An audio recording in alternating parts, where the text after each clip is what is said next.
So I just got a call from the clinic, and I just got my second beta, and it has tripled. It has tripled. I'm so excited. I'm so happy, and I know I'm not looking the best, but I just had to just grab the camera and just document it because I want to cry.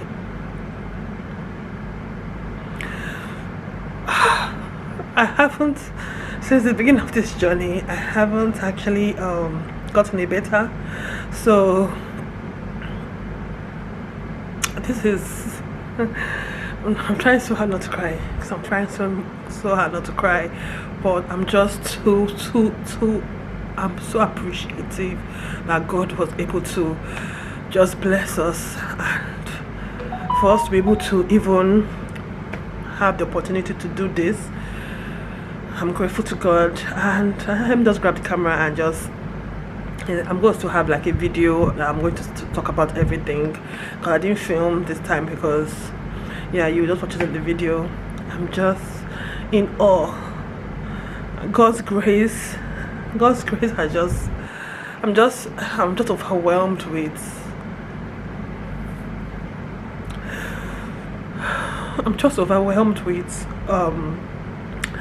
gratitude basically, and yeah, I'm so happy, and I'll give you the numbers of the beta before the first beta and the second beta. I'll give you the numbers, and I'll give you the updates later. I just want to just come to the camera and just share this in real time.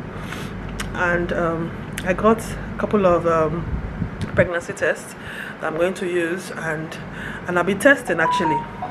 I will actually let you know everything. I did not film live pregnancy tests at all. I did not, because I did not plan for it. I did not plan for the results, but I will share everything with you.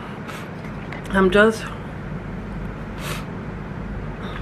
grateful to God. I'm just grateful to God, because without God, this journey would have ended a long time ago. So I'm grateful that I can come here and give this news. My family, none of my family members know.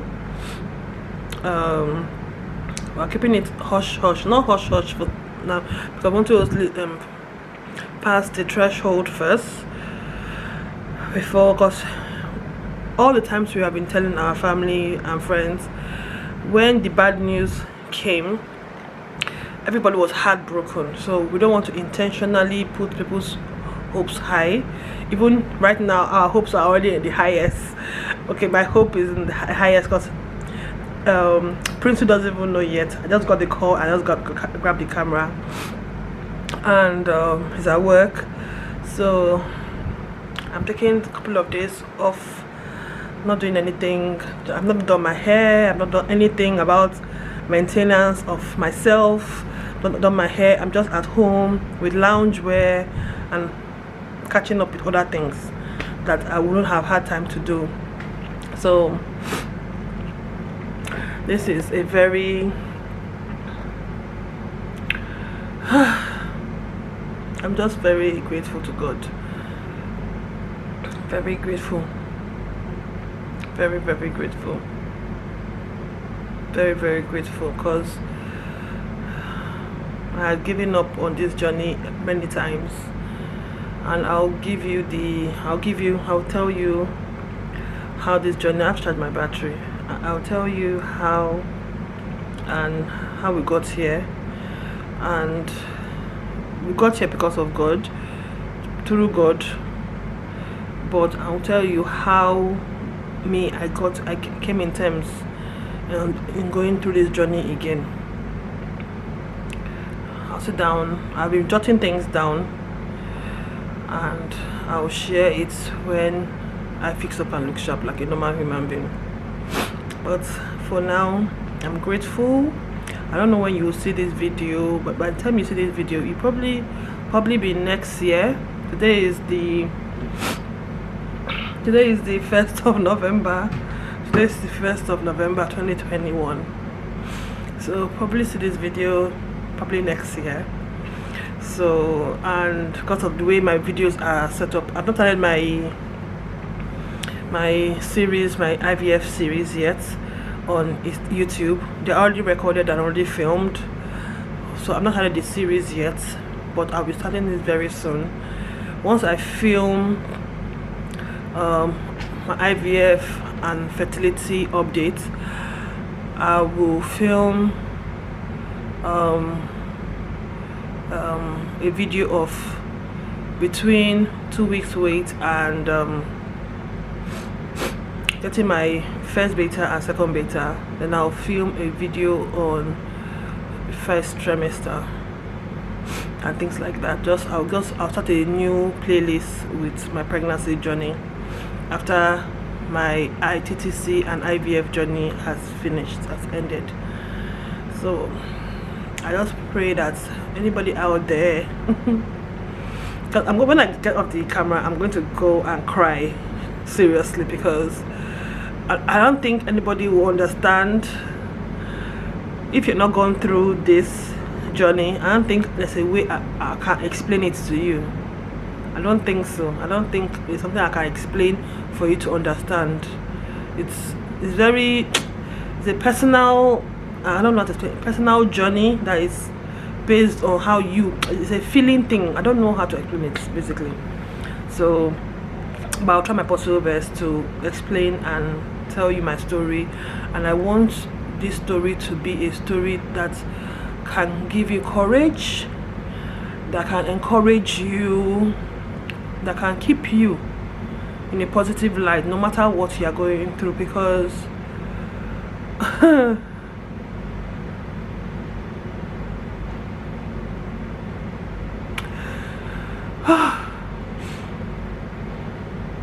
because I'm trying my possible best not to give in, because it's a journey that actually makes you, it breaks your heart. It's a journey that can break your heart, can break your strength, break your character, break you. So it's something that we need to, in this side of the world, I think we need therapy for people that are going through this kind of journey, because it's not just a one-day journey. It's a journey that continues. You feel, I'll share everything when I look more presentable, because right now I need to go and cry and thank God properly. So this is just to let you know I've gotten my first beta, gotten my second beta. Numbers are looking up, looking good, looking great. Not just good, looking great. So I'm happy and glad. Happy and glad. So I'll see you guys. Bye. Okay, this is the progression line.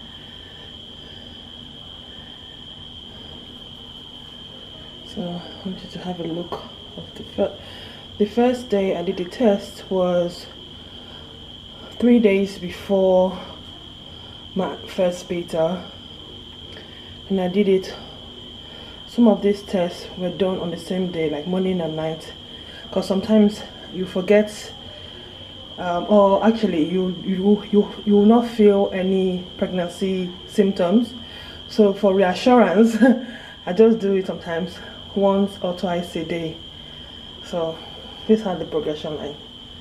Yes, I did declare blue. It said pregnant, 3 to 4 weeks pregnant. That was on the same day as the first test, and I've thrown some away because they were the same thing because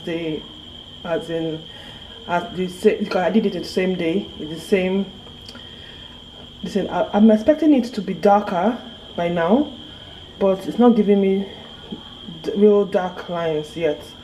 I want it to be as dark or darker than the control line. Yeah, so that's what I'm working towards. Okay, so that is the progression line. Yeah, you have seen I put out there.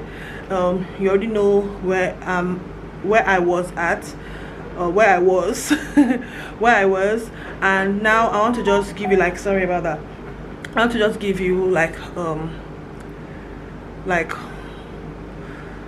what I've done so far. Do you understand? Because I didn't record because I was like heartbroken, I was sad, I felt, I'll just tell you. So sit back and enjoy this heart-to-heart story, like a story time, but it's still my journey, and I want to just share my journey with you so I can ease people out there that are going through the same thing or similar, ease them and let them keep the faith and keep persevering and moving forward. Okay. Hey, okay, let me tell you. Okay, I'm not gonna call names of the clinics I'm talking about, but this clinic, I was recommended this clinic and I had high hopes for this clinic. So I registered, and you know how registering, I know IVF is, it's expensive, it's emotionally draining, it's heartbreaking. There's so many times that you're going to blame yourself for, you're going to say, why am I not able to do this? This is what every woman should be able to do. We were created for this purpose too. Do you understand? Not just for this purpose, but also for this purpose. So why am I broken? Why am I not up to that level? Do you understand? So going through IVF is like an alternative to get what you want, so as adoption and other things, getting the family you want, surrogacy and so on and so forth. So this is the journey I've had. From my stories you already know. I'm smiling because right now I'm not in it right now, because it was then. Even then I always try to put a smile on my face, because I can't control it. I can do what I can, my best. Okay, sorry about that. Basically, I wanted to shed some light to some things. Okay, a lot of research was done. I went to this clinic and we started the procedure. I was by now I was already used to the injections, stimulation, trigger shot. I knew all that. I knew the routine and everything. I will ask questions, I'll research. But the first time we got some eggs, fertilized, some made it to blastocyst, transfer was done. I had the 2-week wait, positive, negative blood test was done. Negative blood test was a result, pregnancy test was done, and was the result of it. Heartbreak, this thing. Okay, and last year, that was 2020, we went again, and this time I didn't tell anyone. I did not get so much information about it. I didn't ask too much questions. They wanted to do a different protocol, so I knew all the information, so I did not question anything again. I couldn't be bothered because I'm just been numb. I was just basically numb, and I couldn't just come in terms with my situation and how hard and how difficult it was to actually go again, the same thing, stimulation, everything, retrieval, transfer. And it was 2 weeks from my birthday last year that we did the transfer. So on my birthday, the 7th of September last year was my birthday. That was the day that they were going to give me the results, the blood test by first beta.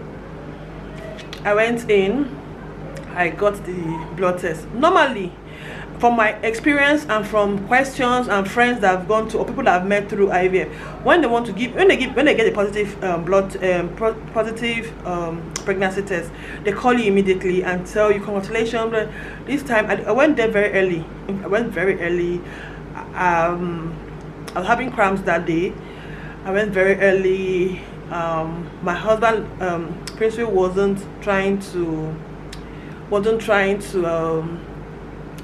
he was trying his best to keep me on the positive side, but I was not feeling it. I was not feeling the encouragement. I was not feeling it. I feel bad for not letting him in, but because of the fact that I was not just in the mood to encourage positivity basically, and I was encouraged it basically, but that day was a very, very sad day. From the beginning of the day, I just felt something was wrong, because I was having cramps, and these cramps were not like,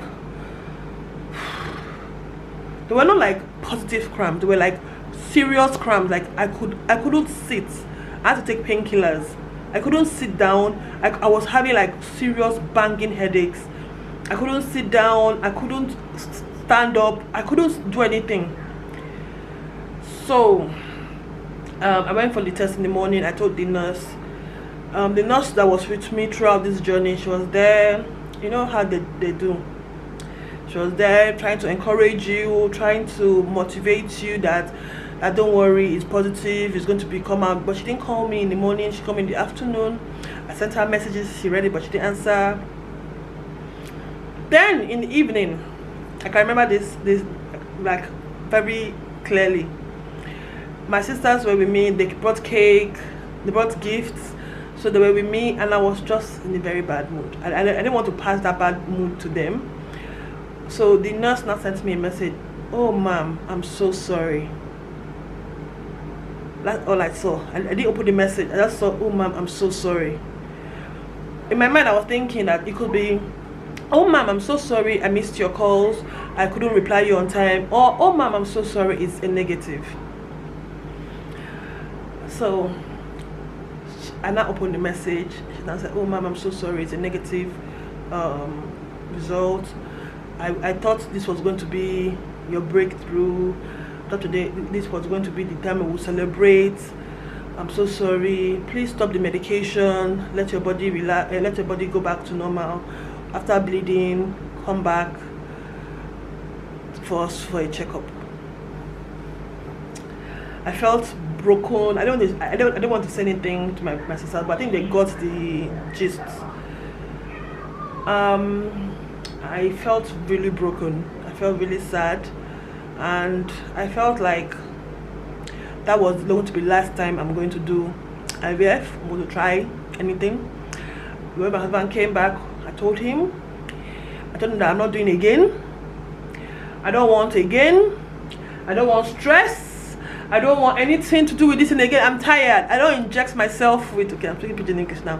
I have injected myself with too many injections. I have gone through too many procedures. I am so freaking tired of this journey.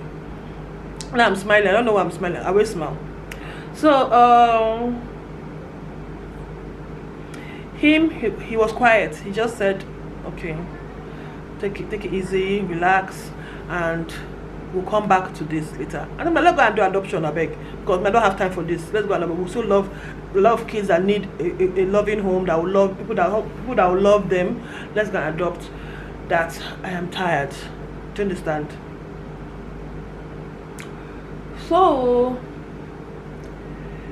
somehow I went, after the month passed, I went back to the clinic. They told me that, "Okay, let's go again, and this time we'll do what they call it again." I did it before. I did it in a clinic before I went to this clinic. It's called when they stimulate you twice, they'll stimulate you now, retrieve, freeze, stimulate again, freeze. So they did that. Eventually, I'm going to cut the story short because I don't want to talk too much, but basically at the end of the day we got 6 embryos, 6 good quality embryos, and I was so glad and so happy. For someone that has low AMH, I did not think that was even possible, and I was kind of expecting it to be like 2, 3 maximum, but 6 was wonderful. Wonderful. So because of all things I went through, I said I wanted to freeze and I want to do a frozen embryo transfer. People that go through the TTC journey will understand this lingo, because if you have any questions, ask me down below. I will answer your questions.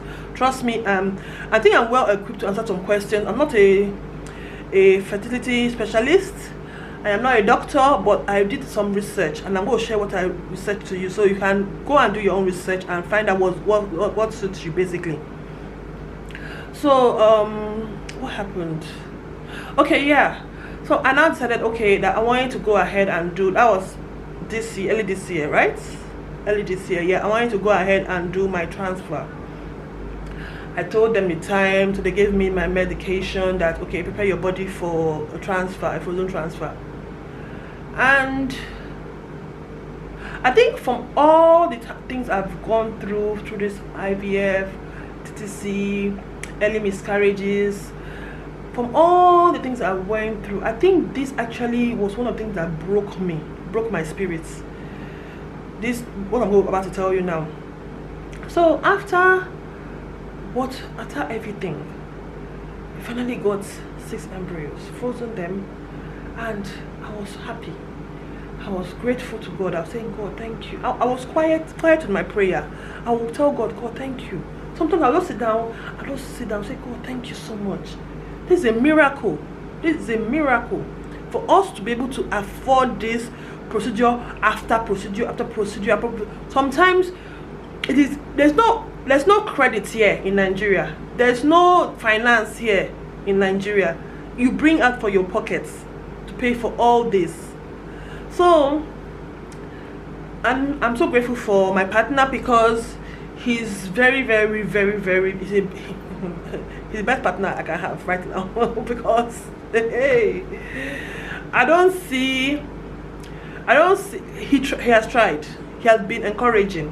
So I was sitting down, I said, God, thank you so much. We have 6 embryos. Imagine if those 6 were just, as in they make it. That means we have possibility of having 6 beautiful babies, children. Oh, I was so grateful. So I planned my frozen embryo transfer. They prepared me, my uterus for lining, perfect, everything. I don't have any problem with that.